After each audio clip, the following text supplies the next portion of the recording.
Hi నమస్తే, welcome to MK media. నేను మీ మధు కళ్యాణ్. సో మనం ప్రజెంట్ చూస్తుంటాం, ఒక అమ్మాయి ఒక అబ్బాయిని మ్యారేజ్ చేసుకొని వచ్చినప్పుడు ఆ అమ్మాయి ఇంటి పేరు ఏదైతే ఉంటుందో మ్యారేజ్ అయిన తర్వాత అబ్బాయి ఇంటి పేరు అమ్మాయి ఇంటి పేరు అవుతుంది. బట్ మనం కొందరి జీవితాలు గమనిస్తే మాత్రం అమ్మాయి అమ్మాయి వేరొకరిని పెళ్లి చేసుకున్నా కానీ అమ్మాయి ఇంటి పేరు మాత్రం మారదు. అమ్మాయి చిన్నప్పటి నుండి ఏదైతే ఇంటి పేరు ఉందో వాళ్ళ మమ్మీ డాడీ పేరు అదే ఉంటుంది. ప్రజెంట్ మనం చూస్తే కల్వకుంట్ల కవిత మ్యారేజ్ చేసుకున్న తర్వాత ఇప్పటికి ఆమె పేరు కల్వకుంట్ల కవితనే. ఇక వైఎస్ షర్మిల విషయానికి వస్తే వైఎస్ షర్మిల ఇప్పటికీ ఇంటి పేరు కూడా వైఎస్ షర్మిలనే. సో మనం బాలకృష్ణ కూతురు నారా బ్రాహ్మణి చూస్తే ఇంతకుముందు నందమూరి బ్రాహ్మణి, ఇప్పుడు నారా బ్రాహ్మణి. ఇలా కొందరు వ్యక్తులది మాత్రం మారుతుంది, కొందరు వ్యక్తులది మారదు. ఎందుకు మారదు, వాళ్ళు ఎందుకు మార్చుకోరు అనేది మనం శోభాస్కర్ సార్ అడుగు తెలుసుకుందాం. నమస్కారం సార్.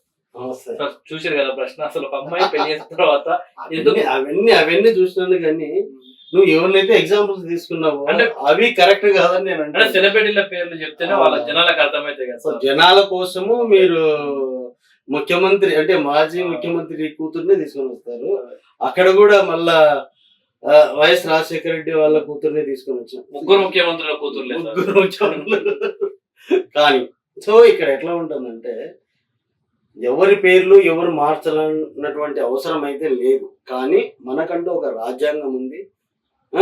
ఆ ఇంటి నుంచి ఈ ఇంటికి వచ్చినప్పుడు ఈ ఇంటిలో ఉన్నటువంటి అన్ని హక్కులు తనకు కావాలి అన్నప్పుడు ఆటోమేటిక్ గా ఏం జరిగాయి అంటే కనుక ఆ పేరు ఇంటి ముందర సర్నేమ్ అన్నది మారుతూ ఉంటది. ఫర్ ఎగ్జాంపుల్ మీరు ఒక ఎక్స్ సీఎం డాటర్ నే తీసుకున్నప్పుడు బాగానే ఉంటది, పేరు మార్చాలి, మ్యారేజ్ చేసుకున్నాక మార్చాలి.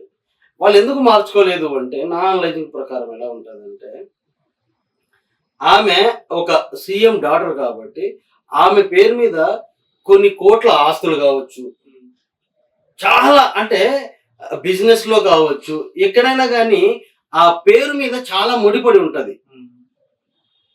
అంటే ఒక పెద్ద కొన్ని వేల బాండ్ పేపర్ల మీద కానీ ఎక్కడ కానీ ఆమె పేరు ఉంటది సర్నేమ్ తోటి. ఇప్పుడు ఆల్ ఆఫ్ సడన్ మార్చుకుంది అంటే కనుక అవి మొత్తం ఫాస్ట్కి వెళ్ళి మార్చాల్సి వస్తుంది. అది అయ్యే పని కాదు. సో ఫస్ట్ పాయింట్ అది.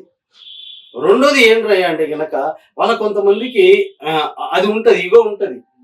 నేను పెళ్ళైనా నేను మార్చుకోను, నేను ఇదే ఉంచుకుంటాను అంటే తప్పేంటి, వాళ్ళ డాడీ కన్నా గొప్పోడి ప్రపంచంలో లేరు అట్లాగా. అది ఓకేలే, అది పర్సనల్. ఎవరి తండ్రి అయినా కూడా పిల్లలకి గొప్పోడే ప్రపంచంలో ఉన్నటువంటి వాళ్ళకి. అదని కాదు, జనరల్ గా ఆ సొసైటీకి వాళ్ళకి దాని మీద కొన్ని సెంటిమెంట్లు, కొన్ని పాజిటివ్లు ఒకలాగా ఉంటది. ఈ పేరు మీద అయితే నాకు కలిసి వస్తుంది, పేరు మారిస్తే కలిసి రాదు అన్నటువంటిది ఇది చాలా ఉంటుంది చాలా మందికి. ఫర్ ఎగ్జాంపుల్ నేనైనా ఎవరైనా భాస్కర్ అంటే నాకు నచ్చదు, శీలం శివభాస్కర్ అని ఫుల్ నేమ్ పిలిస్తేనే నాకు చాలా హ్యాపీగా ఉంటది. అట్లా చాలా మందికి కూడా ఇది ఉంటది. సో దానివల్ల కూడా మార్చుకోరు. అంటే వాళ్ళ ఆస్తులు కానీ ఏదైనా కానీ మళ్ళీ ఇప్పుడు పేరు మార్చుకుంటే మళ్ళీ అవన్నీ మార్చాల్సి వస్తుంది. మార్చకుండా అదే పేరునే కంటిన్యూ అయితే చేస్తారు. సో అది.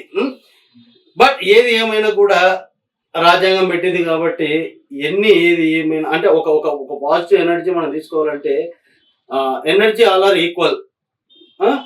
సొసైటీలో ఉన్నటువంటి ఏవైతే నిబంధనలు ఉన్నాయో అన్ని ఈక్వలే కాబట్టి అట్లా కొంతమంది మార్చుకొని కొంతమంది మార్చుకోకుండా ఉండడం అన్నది రాంగ్.